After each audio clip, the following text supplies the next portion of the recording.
DeSanto Propane is 4 generations strong as a trustworthy family-owned business with unmatched customer service. Go online at DeSantoPropane.com for more info or call toll-free at 1-800-752-4574. Since 1937, the difference has been DeSanto Propane.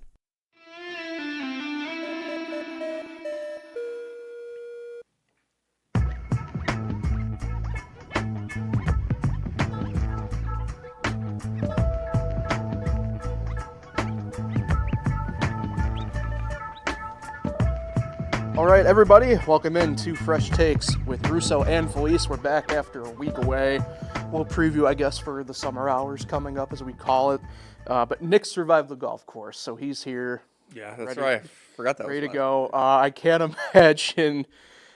We have been getting berated by rain, as I call it. I can't imagine you were having fun last week. I'm sorry. It's just one of those things where I can't imagine it was a glorious tournament you were playing in. I got dropped off, Paul. And the beauty of alcohol, it really does cure some things. And you can say that. I don't had know a if I couple believe drinks it. in me. Yeah, it rained pretty much the whole day. But pretty much the whole week. But it's a scramble. Had some good shots. I had some good shots that day. There you go. And ate up the old Silver Creek Alive. So it was always a good time. Attaboy. Yeah, pretty straightforward episode today. Going to be up front on the front end of this. Probably going to be quick-ish. We're up against personal time constraints for both of us here in a way, so we got to kind of be in and out, and I know we're a little bit later today too, even the normal, so it's just one of those things where we got into a window, we're going to roll with it and see what we got. NBA playoffs and NHL Stanley Cup Playoff stuff is on the menu today. The Cup playoffs. So, yeah, RIP Rochester. So, hey, think a couple of our sponsors here before I get going. Nolan's Catering, you're already playing a special events. You can let Nolan's Catering help you create your next occasion. They're booking special events over at Hotel Canandaigua, Tapestry Collection by Hilton on Lakeshore Drive, the Fallbrook House at Canandaigua Country Club, or Nolan's on South Main Street in Canandaigua. Nolan's is ready to curate a food and beverage package, perfect for any occasion, from elegant weddings to corporate events and private parties. You can enjoy the moment knowing Nolan's has it covered. To plan your perfect events, you can check out Nolan's at nolansonthelake.com. And Seneca Falls Country Club. Hey, speaking of golf, I know the weather might not particularly show, but it is golf season, and since 1925, the Seneca Falls Country Club has been one of the premier golf destinations in the Finger Lakes region. Their meticulously groomed 18-hole championship golf course overlooking Cuba Lake, perfect combination of playability, beauty, and challenge. You can book your tee time online at SenecaFallsCountryClub.com. Be sure to check out their amazing weekend afternoon open golf special. So, well, it's a lot warmer this week. So that is true. To be fair, that is true. Give it a couple days. Well, actually, I don't even know. Well, hold on. Temperature-wise, I don't know, because I do have my long sleeve in the car with me for baseball later on. I'm guessing for you later on when you're going at lacrosse sectional coverage, I'm guessing you'll probably have some sort of pullover on as well at that point. So I'm always prepared to bundle up. Yeah, so we should probably check the temperature thing at the door quickly. Anyway. NBA playoffs. It's interesting. I want to preface it with this. It's interesting how both NHL and NBA are kind of mirroring each other at the moment. Don't know if that was, obviously that wasn't planned, but NBA-wise, both series are kind of surprising to me. I don't know, maybe at the very least the East side has been a little bit closer than the West. I think for sure the West, I figured it'd be maybe a hair closer. East, I don't know. I mean, the Pacers, it's just been one of those things, if you look at numbers, we kind of talked about it a little bit a couple weeks ago, right? They were coming off of, or right in the middle of beating the Cavs, right? And we're talking about how, like numerically, they've been the top team in the NBA here for a while now, just in the grand scheme of it. So maybe it's not a surprise. I just figured the Knicks would have been able to get one at MSG on the front end of things. And I think maybe that's part of it, right, where I'm sitting here and maybe I'm not surprised in the sense of, like, Indiana has the momentum going right now and everything like that. But I for sure figured we'd be going back to New York for Game 5, 2-2, not 3-1. I think that's where I'm really surprised, at least at the result side of things so far. Well, we're on the brink. Yeah. Game 1 was... I titled it even that way. Game 1 was a letdown. Yeah. They blew that game. There's no and, buts, ifs about it. They blew that game. Should have closed that game out. They're up like double figures with 5 minutes left. Yeah.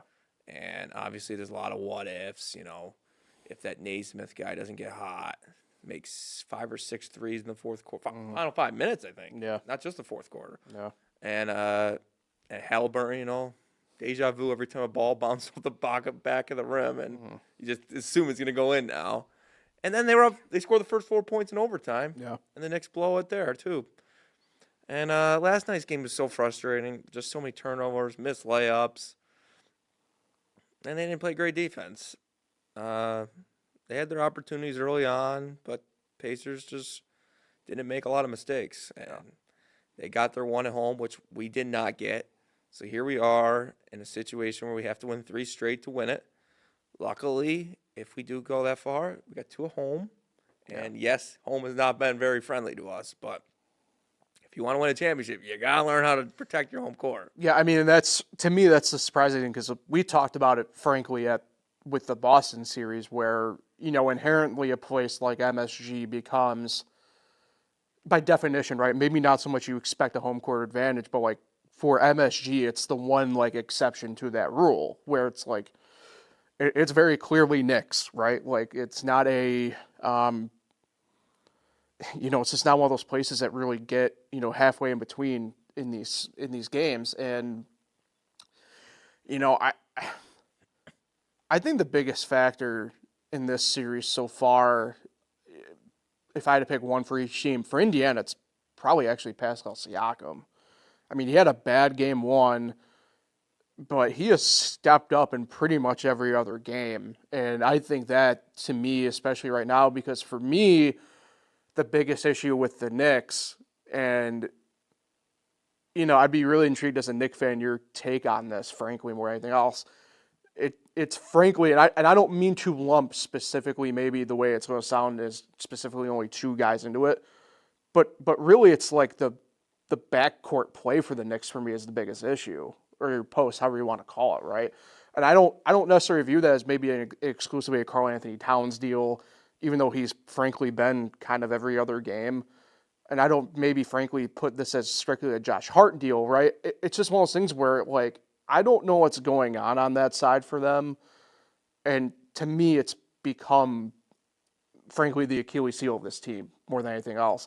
And I get maybe, like, yeah, Carlisle is out coaching Thibodeau, but I don't think Thibodeau is exactly coaching bad either in this series. I like the way some people think. Like, I don't think he is.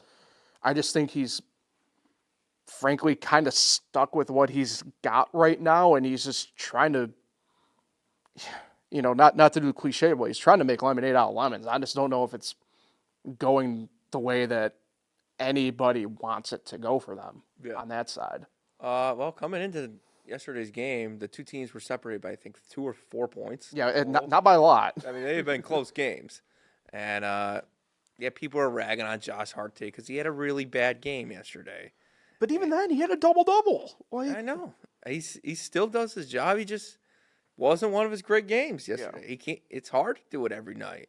And it just gets a little bit more, highlighted because it's in the playoffs. But very disappointing. I mean, we're disappointed. We're down 3-1 to a Pacers team that we just lost to a year ago in the playoffs. And you can't make any more mistakes or it's over.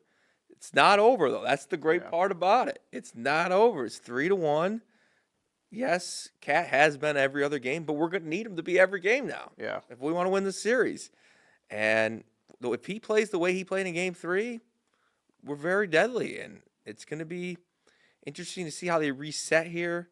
Because they certainly reset after Game 2 when they got that Game 3 win. Because that game, if we're going back to Game 3, that was such a different way Thibodeau has ever coached a game. Yeah.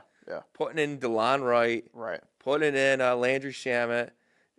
Payne didn't even play. Right. Brunson didn't come back into that game until like a minute 30 to go. It was just such a different, are you kidding me? Thibodeau's the most stubborn guy out there, and then all of a sudden he changes it in Game 3. Right, and that's what I meant by, I don't view it as, the way people think he's coaching bad. I view that as, the perfect example of, I think he's trying to make do with what they clearly have and what they're lacking, and, it's just kind of is what it is, almost.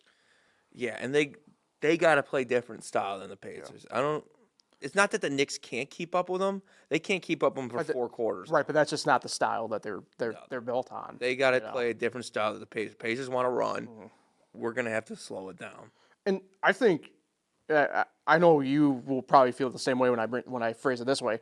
And I don't think we're talking about like, hey, take this thing down to 24 seconds on each shot clock. That's not what we mean necessarily. But like, you are setting up. You are essentially doing what you can where you aren't allowing us, this Pacers team, where it's like you think about like in like their slowest guy is Miles Turner, who like on any other team is definitely not the slowest guy. Like that you aren't going to survive that way. You just aren't. And it did kill to see Obi hit the exclamation point 3 at the end, but whatever. He's had a couple of those this series. I will say, as much as it kills me to even say anything good about the Pacers, I'll let you talk about Halliburton. I ain't talking about him. Hallie. I will say TJ McConnell is the most underrated player in NBA today. Okay. He's just so good. He is so small. I don't know how he gets to the paint. The man just drives, and he's quick. He is just, I like to compare him to Peyton Pritchard, same kind of type player. Kind of. But I think he's beyond better than him. I'm very impressed. This goes back to McConnell hitting that game winner over Carmelo Anthony back in the day. Right. I've been following this guy a long time when he plays against us. Not really physically following him, but. Well, the thing. He's just underrated, man. Yeah. He's very good. The thing a little bit here, and maybe this can lead in pretty good with, obviously, the West. The reason I haven't talked about Halliburton is kind of the same reason I've not talked about Brunson, is just kind of like they're kind of doing the things that we expected them to do for the most part. Obviously, I think both have had a game, the series, where it's like has not been what they had hoped, but I don't think either one of them is the main reason or one way or another that they're in the positions that they're in. So I can't believe that Siakam trade. Looking back at it, my brother looked crazy. What did the Pacers really give up? Not a ton. I think it was more or less like a consequential draft pick. Like it was like Jordan Nwora and picks. Yeah. It's like this guy is legit. And of those picks, only one of them is like of consequence. Yeah. Yeah. Terrible trade. Yeah, let's do the series first here, and then I want to end the NBA stuff with one kind of question. But OKC, Minnesota, I figured for sure this series would be 2-2. I figured this was going to be a couple blowouts. Yeah, this series in particular, comparatively speaking, a couple blowouts is probably being nice. We had our first really close game finally in that series occur, and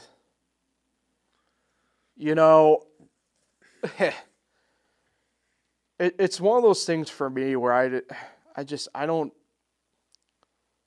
like. I hate putting everything in stone right now because we can easily turn back when we come back on next week and we're talking about New York, Minnesota, right? But it's hard to view a series now at this point, not Indiana versus Oklahoma City, in a way.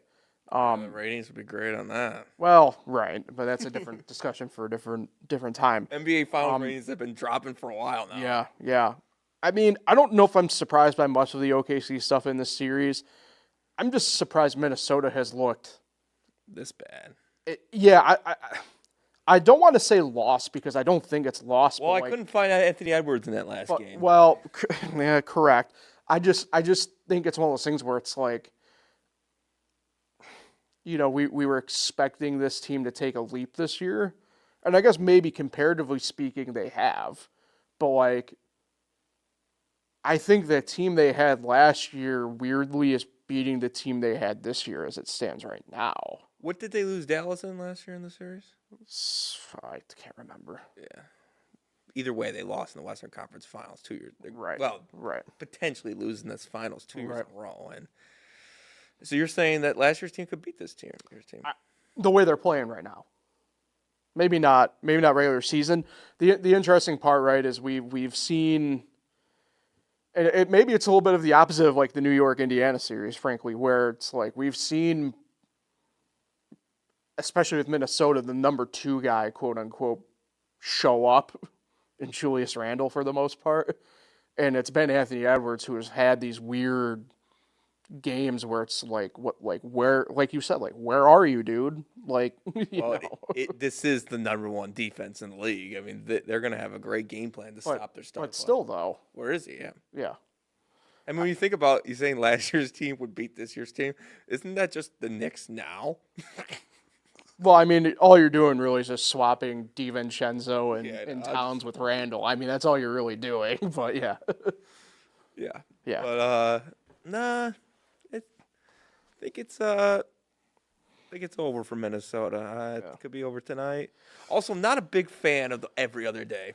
I know they've been doing this for a while. It's interesting you brought that up because that's been something the players have talked about. Because I don't mind every other day in terms of like they're in Oklahoma City for 1 and 2, so every other day works. I do agree with the players. I'm kind of surprised there isn't like an extra day in between on the travel stuff. this is my first time really experiencing it. I've had the Rangers in there, but as a Knicks fan experiencing this, it's just like you get so into the games, you don't even get time to take a breath. Yeah. You're trying to soak in the game yesterday, today, and then all of a sudden you're back at it tomorrow. Mm-hmm. It's just, I don't know. Every other day, I get it's for TV, but why are we flying through the conference finals? Just don't get it. Yeah, especially when the finals is going to be Dragged on. drawn out. Yeah.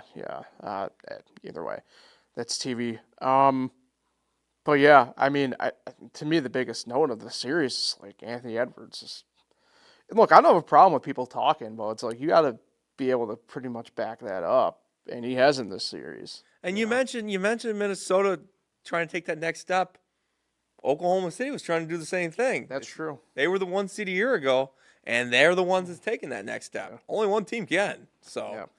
they're And we were good. sitting here kind of like we said 2 weeks ago with some of the stuff, and I remember saying and thinking like, OKC's in a spot where they got figured out, and at least right now they have it figured out. Isn't it crazy though? They had all those players come through. Yeah. KD, Harden, Westbrook, Melo, Chris Paul, Paul Yeah. George, all of them have all come through. Mm. But it's this team that's going to get it done? Kind of crazy. Well, I mean, I guess it depends how you view that lens, right? Because like you can make the case Durant, Westbrook, Harden did. I mean, they at least got there. Mm-hmm. Who they lose to? Miami, in 5. Thank you. I think the difference though with those other names you brought up, right? It's a lot of probably, to be fair, what we're going to look back on is the tail end of trying to put what we thought were true super teams, quote unquote, together, and it just didn't. Right, because I mean, think about it. You had Westbrook, you had George, and you had Carmelo there all together, and variants of different points of careers, right? But we probably should have seen the writing on the wall with Melo at that point in hindsight and stuff like that. But and Westbrook being on the tail end of his true peak, and Paul George, for what we know now, I mean, we probably should have known that was probably not going to amount to much, but. Either way. It's the same general manager, too, I'm pretty sure. Yeah, Sam Presti's been there since they moved. I mean, he was there technically GM he was the final GM of the then Supersonics. And you've mentioned this about teams when they move, Yeah. they don't care for the team. Like, you'll never see them play there again. Like, Right. you'll never see Oklahoma City play an exhibition game in Seattle. No. How do Seattle fans react to this?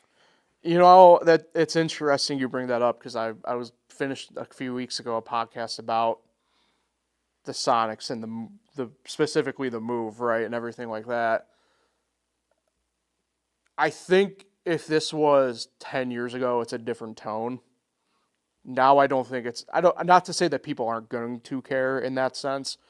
I just think they're at a point now where they're planning on trying to get a expansion franchise there that, you know, I think a lot of the resentment is let go of. I don't think they'd enjoy, right? But compared to what it would be like in 2015, for example, I think it's a different story. It's like when the Nationals won the World Series. How did Montreal? Right, yeah, probably more so like, right, there's probably still some resentment of sorts, but compared if it was, you know, like I said, in that case, even 10 years in the past at that point too, it would be a little bit different, so... one thing on the NBA front before we go to NHL,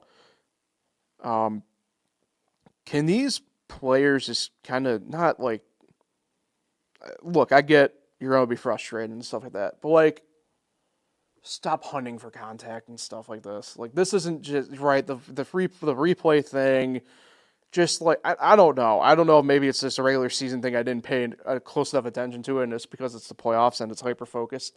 It's what you see. But, like, man, dude, there is, like, players, and I don't mean to put it in such a way that I'm about to put it, but there's a lot of players who shouldn't be complaining about calls, who don't have that regard to be complaining about calls. Oh, okay. Sure. Okay. It's like the only things I know in sports now. Pretty much. Challenge! You see Nick Wright's take on the challenge? I'm actually with him.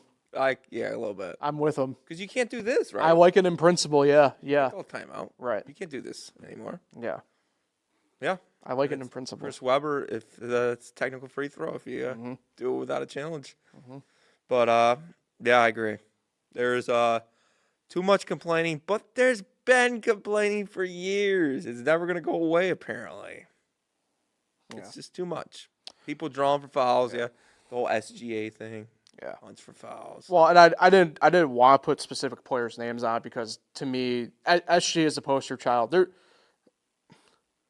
The only team I feel like that doesn't necessarily have an outright guy doing that's Minnesota in a way. But like I've noticed Brunson does it, Halliburton does it. SGA is, I think, really the poster child of doing it.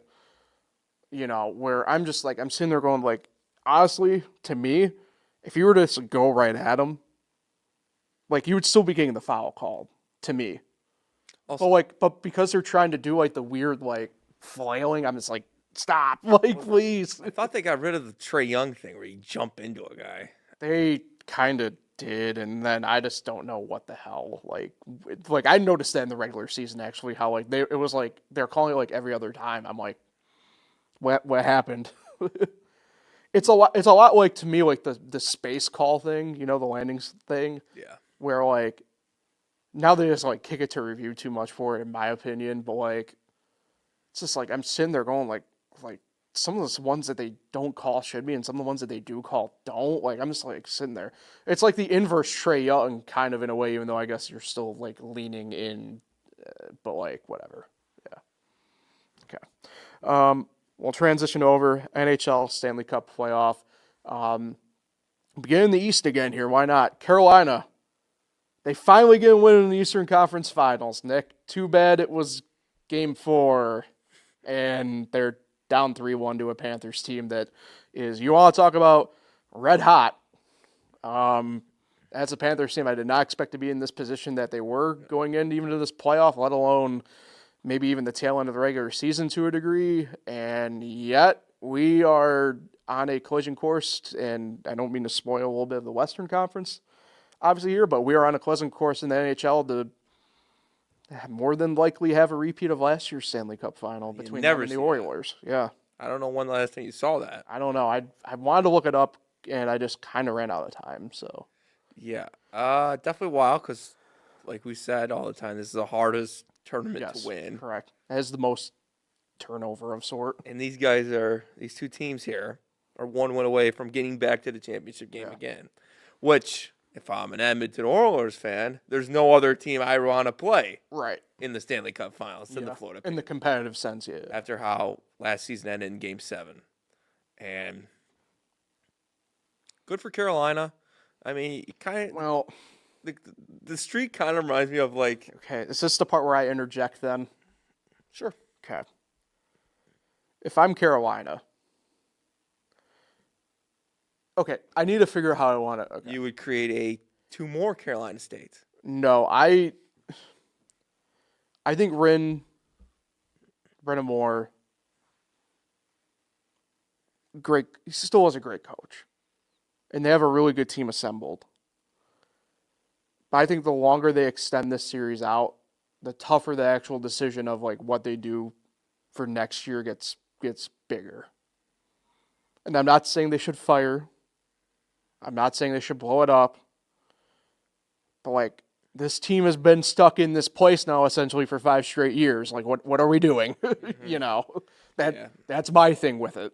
Yeah. And I want to see Carolina, like, that is a That is a team that technically Tampa Bay should view as a rival, but I don't because I actually enjoy watching them play. I enjoy that organization kind of look and how they operate and everything like that.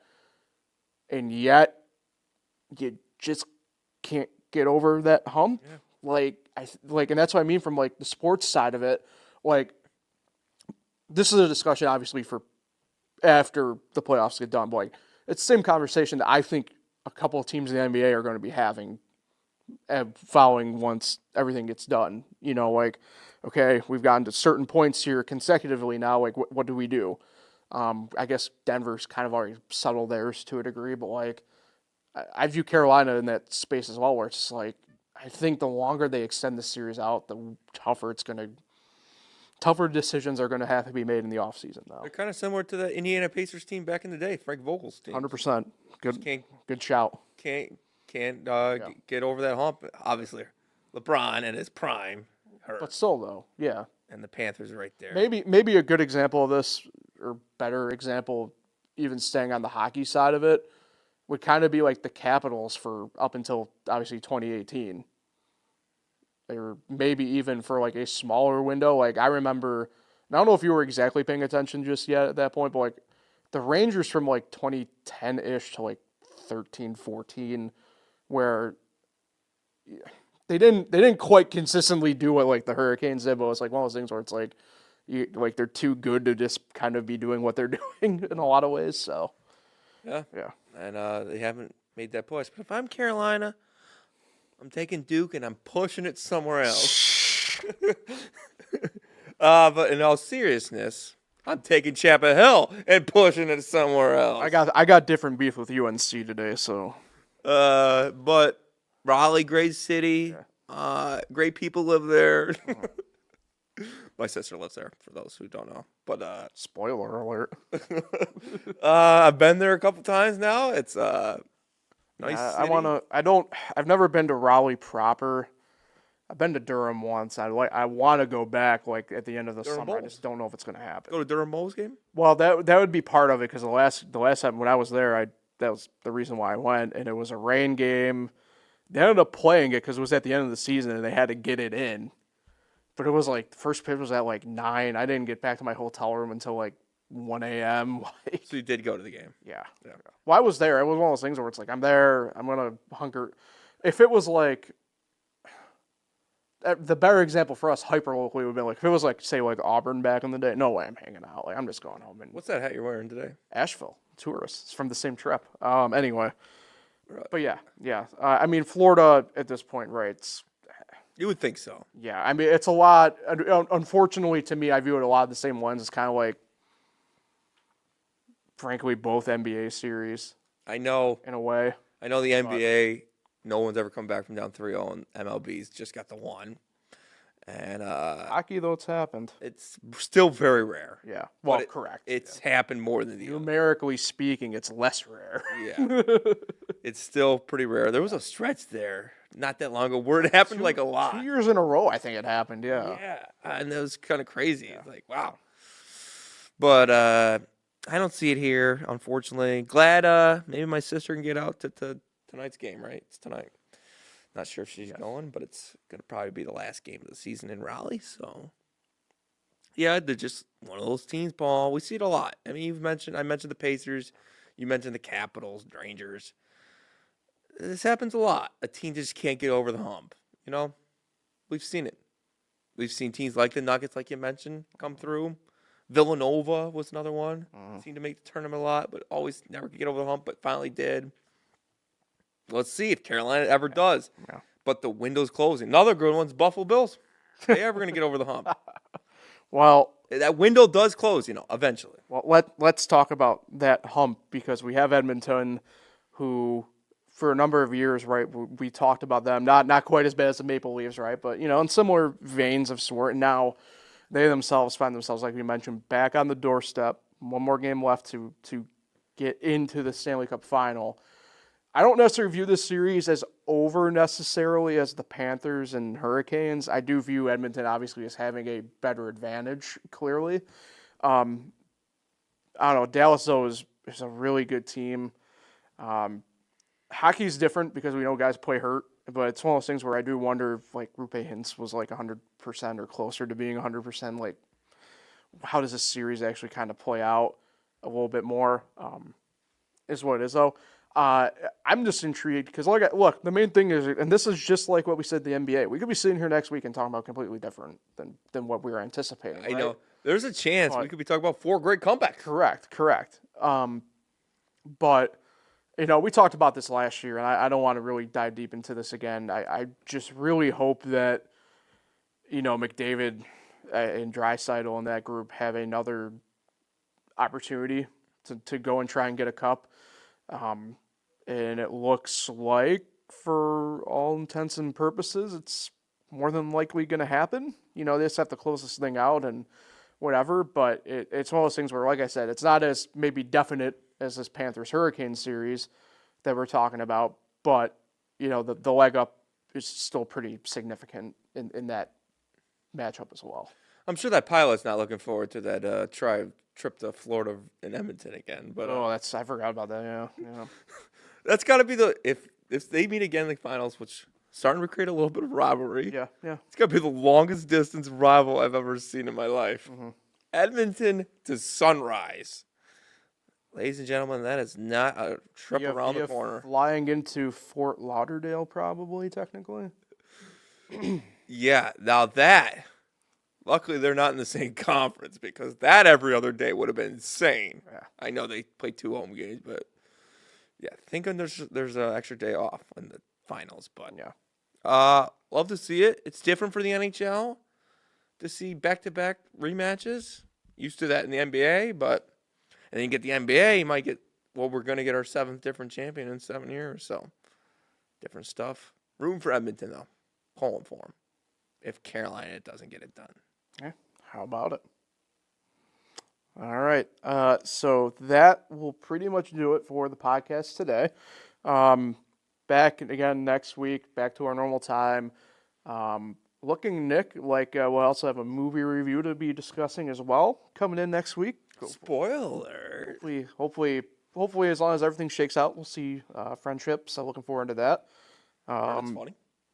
I guess with that in mind, who are you shouting out this week? Shout out my cousin Jack DeRue. It's his birthday today. Oh, he did not turn 29. He turned 8. I was wondering that. 99. So what is he? 26? Yeah. He's 26 years old. Happy birthday, Jack. Big Survivor fan. Just recently. Been watching some seasons. Survivor Season 50 cast got announced today, so good stuff. A lot of fan favorites. Maybe too many recent players, but we'll live. Season 50 next spring. Looking forward to that. Boston Rob? No Boston Rob, but I'm out. I think a lot of them will be part of the season. Sherry Fields? Yep, she's in it. Is she really, actually? Yep, Suri. Oh, my God. Yep, she's in it. No Jared, though. Good. Good. Good. I look into the camera for that one. Good. No Blue either. The whole family. I'm together. Anyway, shout out Jack. All right. We'll hop out here on that note. Appreciate everybody for listening and tuning in. Enjoy the weekend, everybody. We'll talk again next week.